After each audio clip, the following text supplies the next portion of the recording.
So welcome to a new Game Stuff episode. Yes, the first new Game Stuff of 2026.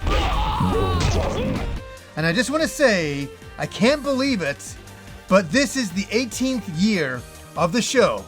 I've been doing the show for 18 years now, and come this March, that's the anniversary. And if you had told me 18 years ago I'd still be sitting here, I wouldn't believe you. And I just want to say a big thank you for all of you who watch the show and support the show and who have supported the show all over these years. And it's amazing that we're still here, and knock on wood, I'm still here. And I also want to thank Kim, my wife, for getting me this jacket. And a lot of you will be like, what is going on? I thought Johnny was Canadian. Why is he wearing an American flag? I'm actually still British. But this is a jacket. This is not a sponsored thing or anything like this. This is something that Kim bought for me.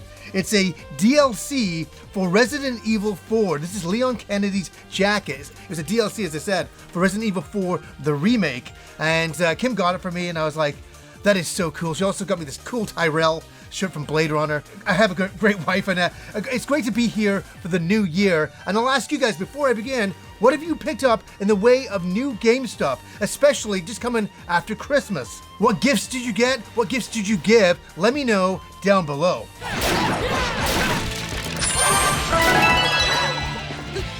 Now, we have a lot of nostalgic vibes in this episode. I don't know how it worked out to be that way, but it is. Let's start off with the first game that I picked up, and that is for Mortal Kombat Legacy Collection. This is by Digital Eclipse. And I gotta say something. Over the years, I'm more of a Street Fighter guy, but I have a soft spot for Mortal Kombat. I remember walking into the arcade one day, and there was all these people huddled around this machine, and I'm like, what is it? Oh, is that Street Fighter? And I'm like, wait, that's a brand new machine. And it was Mortal Kombat.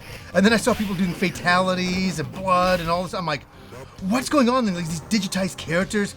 I can't tell you, the first time I saw Mortal Kombat 1, it looked like photorealism at the time. You couldn't, well, it kind of was, right?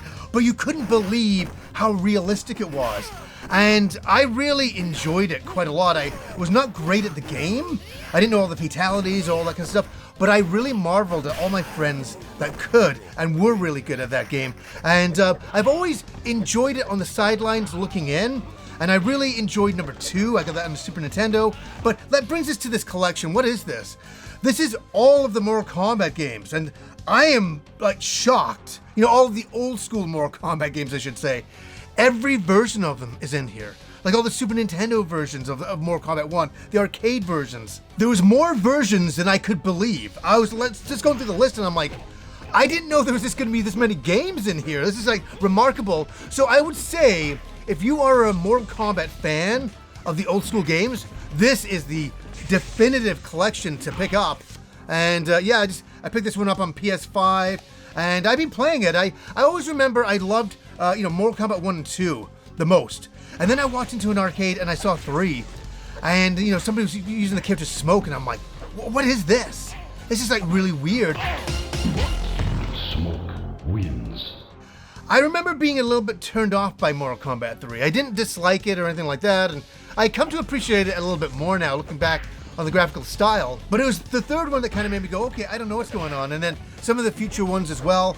And I've never gone back into the series the way I did with number 1 and 2. Number 1 and 2, I played quite a bit, and I really enjoyed this. What are your memories and thoughts of Mortal Kombat, and what do you think of this collection? Sub-Zero wins. Now, it wouldn't be a new Game Stuff episode without some more Neo Geo selections, some more collections here. And we have Volume 7 and Volume 8. And of course, I imported these. And these are, collections of the old Neo Geo games. And we're up to Volume 7 and 8. And I know 9 and 10 are coming out as well. I have those pre-ordered. And it's kind of neat to have these collections all in one place. So let's have a look at Volume 7 here. What is the big game on Volume 7? Well, there's a lot of great games on here. I've got to say, I love Prehistoric Isle 2. I remember seeing this in an arcade, and it's a side view shoot 'em up. And you're kind of going through a city, and dinosaurs are destroying the city and are running amok, killing people, and you're there to save them. I gotta say, at that time, the graphics were really amazing, the detailed sprites, and it had this like realistic look to it that you hadn't seen in an arcade game. The Neo Geo, in quite a few places, was pushing the envelope back then, and I always really enjoyed Prehistoric Isles. I always thought it was a really great shooter.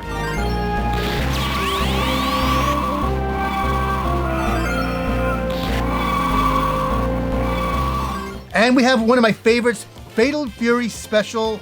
This was such a great game back then because I liked Fatal Fury 1 and then 2. And then I remember going to an arcade and seeing Fatal Fury Special, and I'm like, what is this? And there were so many more characters, and it really felt special. And I always really loved my stage, the parallax scrolling at the time. I remember looking at the screen going, I can't believe this. This looks like 3D. This looks like 3D. And it really was at that time. And I always have a soft spot for Fatal Fury Special. And on Volume 8, what are some of the big games that I personally love? I picked it up on the Neo Geo CD, and that is for Cross Swords. And this was a really unique medieval-style hack-and-slash RPG game in the arcade. That's what was the big thing. So you have a character, but you can see through your character. You're kind of playing as this knight, and you're slashing at enemies, and he basically has a wire frame that you can look through. So you are that character, and you're just hacking and slashing, doing magic. I really like this game. I remember first seeing it as well, and I remember the first character ran up to the screen saying, "Oh, please help us," and I was like, oh my god. Again, it felt like virtual reality at that time, right? You couldn't believe it. Like nowadays, with graphics and the way things are, we come to expect that. It's like no big deal. But back then, you're like, there's a character running towards the screen, like and getting bigger, and they're talking to me, and like, oh, I'm so involved in this. And then your character comes out, and you're going through all these medieval towns and countrysides, and it was so cool. You can't state it enough. Do any of you guys remember Cross Swords in the arcade and how big of a deal that was? I really have to always state how big of a deal it really was.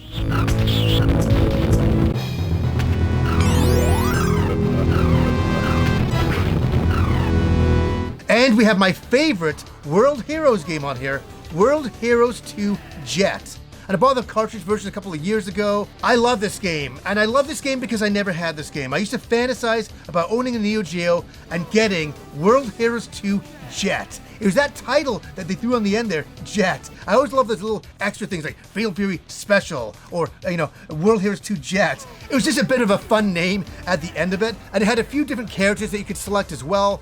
But I really like this version. I really love the background. I really love the combat. I love this version of World Heroes 2 Jet a lot.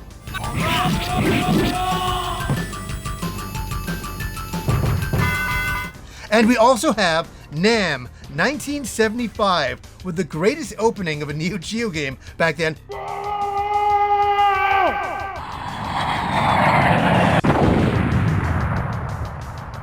It was one of the first ones I saw in the arcade when I first saw a Neo Geo cabinet. I walked up, and there was NAM 1975, and I'm like, this is serious business. And I'm like, oh, wait a second. They're totally copying from Full Metal Jacket in the opening with a guy shooting his rifle there. But the game was really cool where you're kind of scrolling through the level and just shooting different enemies and helicopters and throwing grenades. This was a fun game, and graphically, it really showed off the Neo Geo. And it's funny for me to capture some of this footage now and look back. I'm like, man, I still remember the wow factor. And I often kind of get a small tear in my eye thinking, do new people come to play these games and have that wow factor? Probably not. I think that's something that's just kind of tucked away in my brain. But anyways, I love these collections. I really do. I'm really having a good time for myself personally collecting them all.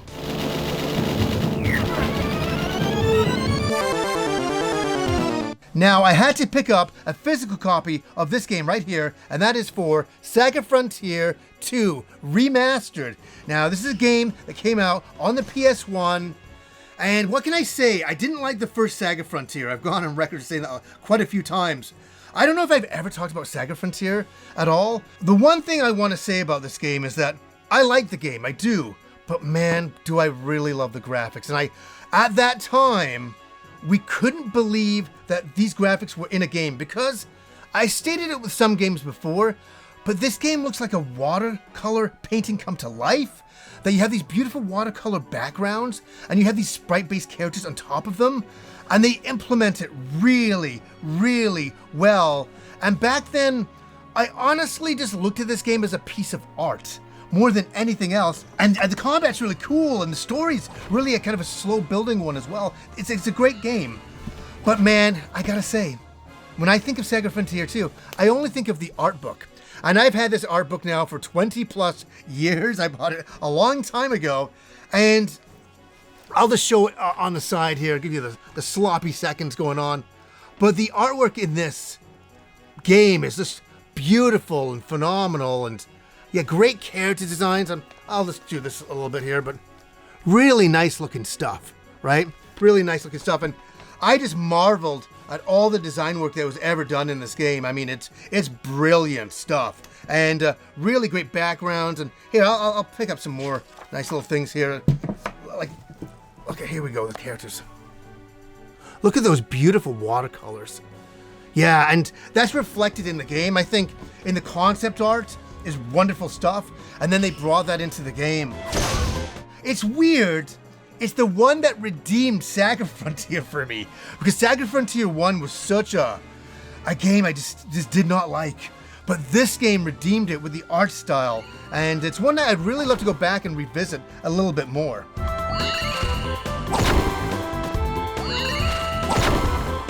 Now, as you know on the show, if I ever get a review copy of a game, and I get lots, I always go and buy the physical version of the game. And let me tell you something, I forgot about this. I thought I had already ordered this. I already had it. And I was looking around, I'm like, wait a second, why don't I have this? And that is for E's memoir, The Oath in Felghana. This is the refined edition. As you know, I'm a big E's fan, and I reviewed this game and I talked about it. I've talked about it quite a lot over the years. It's one of my favorites. And it's funny, it's one of the ones I thought I'd bought, and I'm like, wait a second, it's like a year later. So I just quickly got on Amazon and I picked this up. I had to have this part of the collection. So nice to have this edition of it. And I'll ask you guys, have you played this game, Oath in Felghana? And I just want to say, I wanted to come out here and say Oath of Felghana. And I even talked about that in my review. Even Xseed was calling it Oath of Felghana on Amazon. They had to change it. You know, it's so funny. I was the one who pointed it out. It's one of those weird things, but happy to have this version of it. And another game that I picked up, and because I got a review copy, well, I really like the game too. And that is for Raito Remastered, The Mystery of the Soulless Army. And what a remarkable game. I'm telling you, building off the original game, this is kind of a remaster, done better textures on there and stuff like that. The original game is really cool, and this is one that I really recommend. I've already talked about it quite a bit, so I'm not going to go on about it right now, but have you guys picked this up? Have you played the original game? And you know what I'm thinking? This game's probably going to come down in price very soon as well, so maybe that's the time to pick it up, but I do recommend it highly. So here's some old school games to show as well that I picked up. And it's once in a while that I pick up a Super Famicom game. I don't do it too often. Because I could go crazy with Super Famicom games. I love the artwork on the box arts, especially from back then. And this one just called to me one late night on eBay, and we've all had these moments. And that is for Magic Sword on the Super Famicom. And this is a port of the arcade version by Capcom. And what can I say? I just want to say, look at that artwork. You don't see artwork like this anymore. It's really fascinating. I love the character designs. I love the coloring going on. I think it's really cool stuff. And guess what? It's a great port of the arcade game, and one that I hold dear to my heart. There was Street Fighter, where in my arcade there was the Neo Geo, and over to my right was Magic Sword. That just showed up one day, and I'm like, oh, what is this game? And it's kind of like a barbarian style game where you're going through the level, and, fighting giant bears of all things. It's really, really wild. And, wizards and all that kind of stuff. And then you're going and unlocking doors and releasing prisoners who join your party and help you along your quest. And you're going up this gigantic tower. You're trying to get to the top of the tower. And I was playing this game because I loaded it into the Polymega. And I was like, this is a great port, because I finished the arcade game a few years ago just for something to do one day. I was like, oh yeah, I'll go through the arcade game. And then I saw, you know what? I want a physical copy of the Super Famicom, game, because I kind of like this era of Capcom and their arcade games so much. And what a great game! Have any of you guys played Magic Sword, a real classic by Capcom? And I've had a small addiction in the last few years, and that is to do with the TurboGrafx and buying boxed copies. And this is a boxed copy of Alien Crush from 1989. I'll show the box right here. What is this? This is a pinball game. And guess what? I don't like pinball games, but I like this one. I like this one because this was one of the launch titles with the TurboGrafx. It was in that launch window, and it kind of showed you what the graphics could be like on the TurboGrafx at the time. And I remember seeing like videos. I'd go into Radio Shack and they were displaying the TurboGrafx and what it could do, and all the different games that were coming out. And I saw this game, Alien Crush, and I was like, I really like this. And why I really like it is because first of all, I like the artwork on the cover, but it's heavily inspired by H.R. Giger and his art style, the creator of Alien and his amazing, paintings. He's, passed away now, but a legend. And they were heavily inspired by H.R. Giger in the design of this pinball game. And I think it was the very first time I'd ever played a pinball game on a home console. And it was really weird to get used to. Like, you have to hit the D-pad to hit the other paddle. And that was like mind-blowingly weird. Even when I installed this game into the Polymega, I was like, wait a second, where's the other paddle? How do I get that going? I'm like, oh, you gotta hit the D-pad. And I had to remember how to do that. But a real classic. I really like the music. And I'm just, I'm looking back to the TurboGrafx and my childhood when I was like 15, 16 years old. And I just want to capture some of these moments. And I'm getting a nice little boxed collection up here now. And I really, really appreciate it. Like, I just want to say something here. I'm taking the time to say something. I don't just buy this, I put it on the shelf and I never think about it again.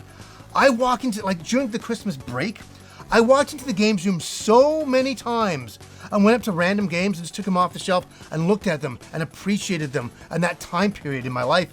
And that's what this is. This is an appreciation of a time period in my life, and one that's not just a box, and it's not just a game. It's a moment in time for me to look back on and to enjoy. And I really enjoy my collection, and I really enjoy Alien Crush. Do any of you guys remember this game?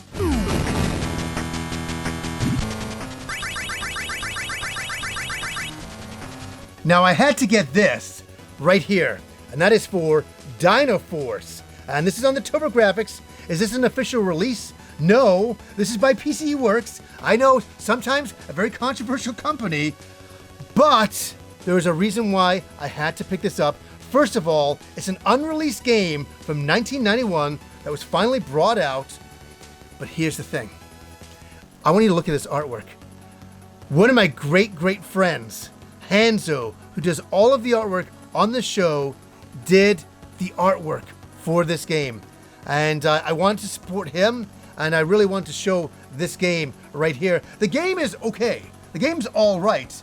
But, it's my friend Hanzo's artwork it's just incredible. Like, look at that stuff. And Hanzo basically lived up the road for me, and we were great friends for many, many years. He's now one of the character designers on Resident Evil, like for the remakes. He did like Leon Kennedy for Resident Evil 4, the remake. He did a lot of the design work on that character, on Leon Kennedy. It was really, really cool. So Hanzo's a great friend of mine, and I talk to him every once in a while now because he's moved out of the country, but still great to see his artwork shining.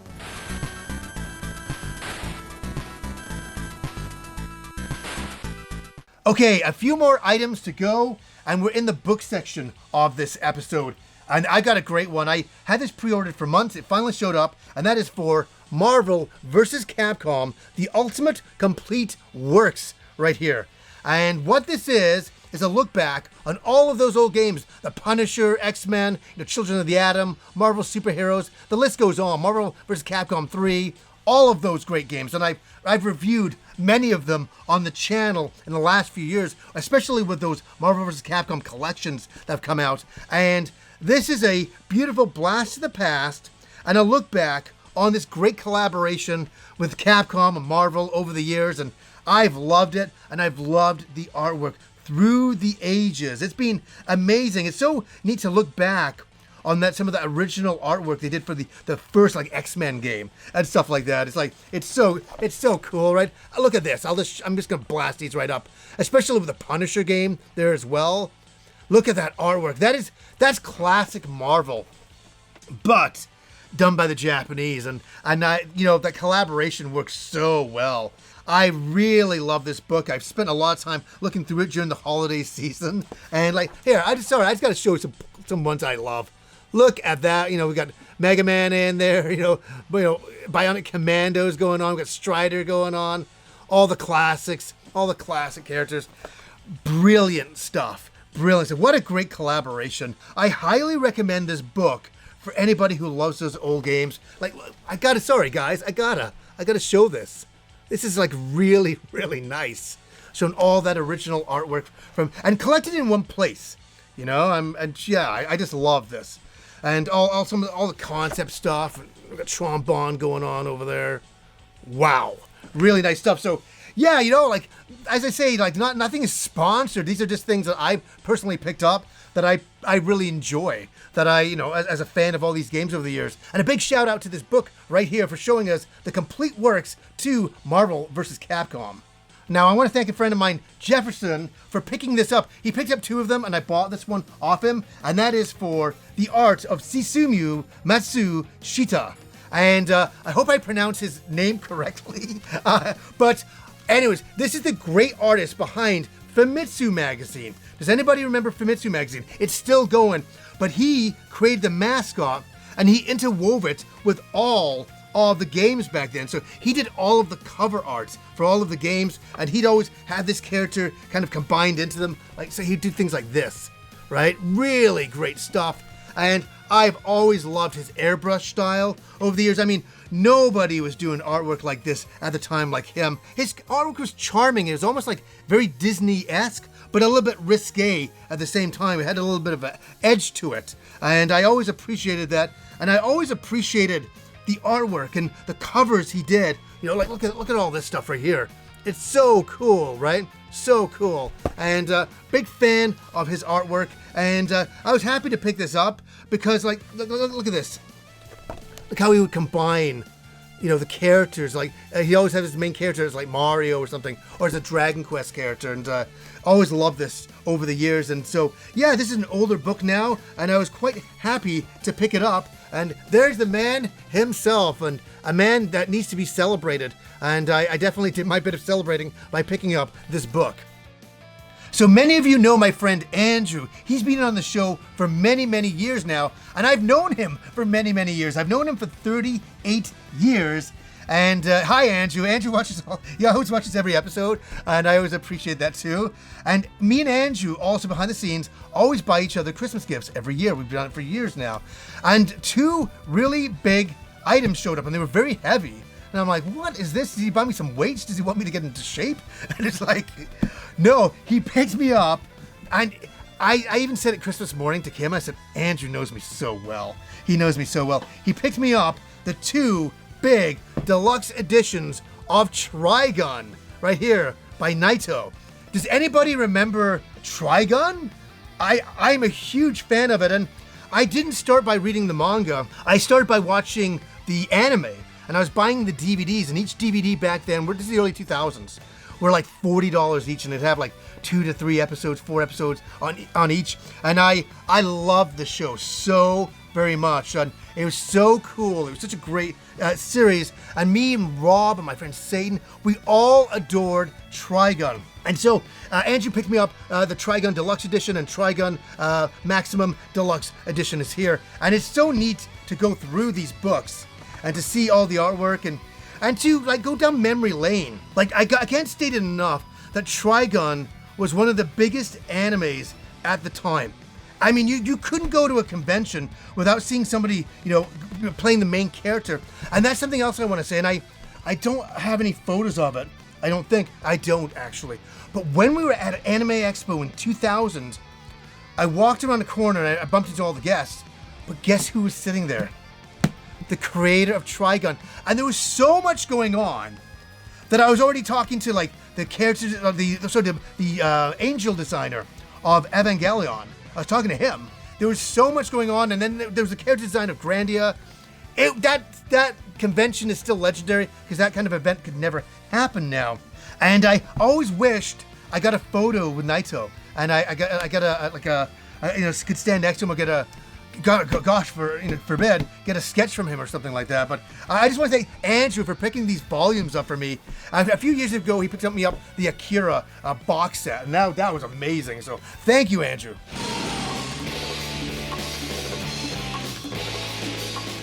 And my last item, my last Christmas gift that I got from another friend of mine, Clayton Morris, he picked me up this. This was under the Christmas tree, Christmas morning, and that's for Armored Core 6, The Fires of Rubicon.